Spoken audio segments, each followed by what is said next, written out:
One of the pieces that we spent a ton of time talking about here is what I call like the education gap. But the way that it manifests itself is you essentially have this juicing of the economy or the central bank activities, and there's a portion of the population, 50 to 60% of the population that understands, whether directly or indirectly, the best way to benefit from this is to simply own assets. Don't save all of your money in cash.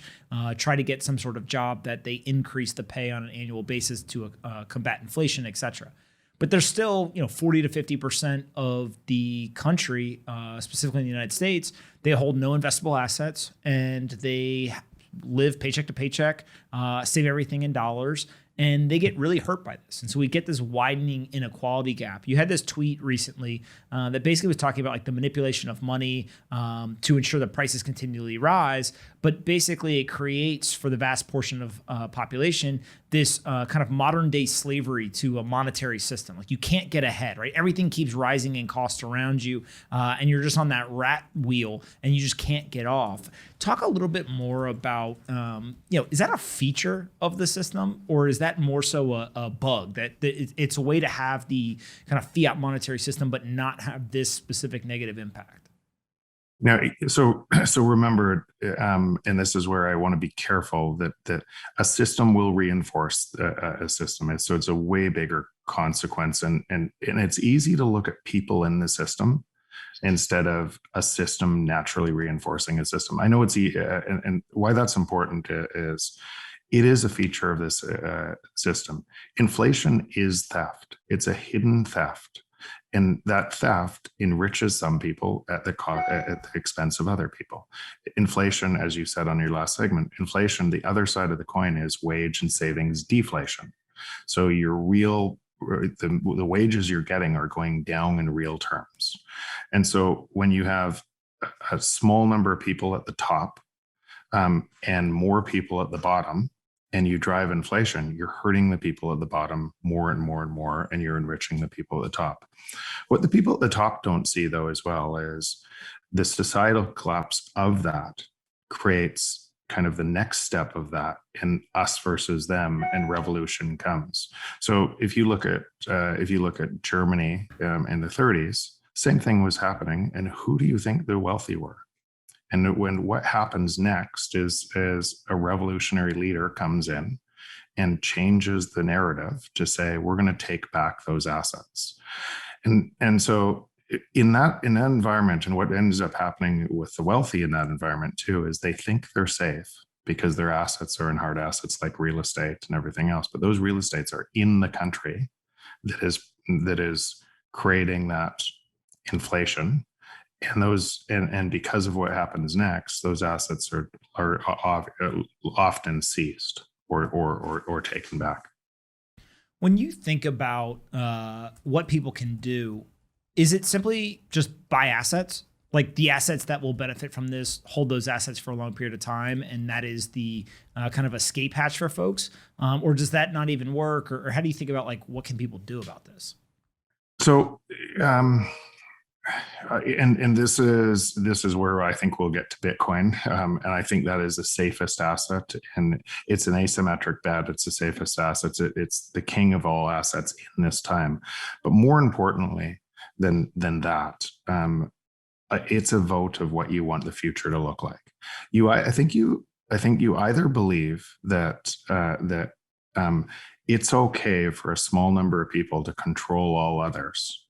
And they can print money all they want, and everybody else is a slave to that system, or it's not. And if you believe that it is okay for that to happen, who should those people be?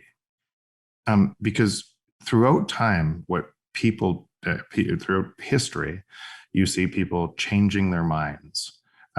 Ego, arrogance. Humans change their minds, and I do want to trust monetary policy to people who change their minds and create that. And if you kind of play that forward, where things are moving with AI and robotics, I don't want to concentrate that power in a small number of people to make decisions over everybody else. I would rather have that decentralized. So prices, and what would happen on Bitcoin Standard is prices would constantly come down. So it would enable the free market. So so the abundance gained from technology would be more broadly distributed. Yes, it is the primary asset I would own in today's market because of the safety. You can move it anywhere, and you're not. So if you remember 12 words, you can get on a plane and go anywhere you want. And there's going to be countries competing for capital and entrepreneurs the same way they do now on a fiat system. They're going to be competing on a Bitcoin system. So that provides a relative safety for family, wealth gain, and everything else. But more importantly, because the system can't change itself, you need a transition mechanism to allow you to get to the other side from an inflationary monetary policy, which might have worked for a long time, to one that allows deflation, which must work, which must be enabled with where technology is going. When you think about Bitcoin specifically, why do you say that it's superior to all of the other assets? Is it something to do with the structure of it? Is the sovereignty? Is it everything in totality? Like how do you think through the various options that someone has? Maybe equities, real estate, other commodities, currencies, and Bitcoin. Well, let's look at over the last 100 years, real estate would have been the top asset class, and it's a top asset class because you can lever it, and you can pay back the debt in money that's being devalued over time, and so you take on debt, then use the system to be able to pay back debt in cheaper dollars tomorrow, and your asset price rises. Now, and then if you own 10 houses and your neighbor owns one, you're richer than your neighbor because now you can rent those up. Rents go up, and again, along with inflation as well. If you own 100 houses, you're wealthier. If you're Blackstone and competing against private buyers in the real estate market, you own more of the wealth. So that system, and then if you don't own houses, obviously you're a slave to that system, working harder and harder as your rent, food, everything else is going up. So you can see the example I'm making through real estate alone. That's been the top performing asset class over the last, call it 100 years. Next would be equities. But all of those assets are in the existing system and being priced in devaluing dollars, and that's one risk, those dollars being devalued. And if you think that that's the only risk, then continue to own predominantly real estate equities and everything else, because you'll have some sort of safety in that. But that's not the primary risk. That's not the only risk.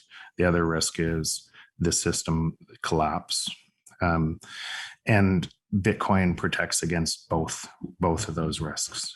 And today it would be hard to see because you don't have, in Bitcoin, there's two network effects. One of the store of value that is growing the primary kind of layer one, which would be like investing in the internet itself, TCP IP.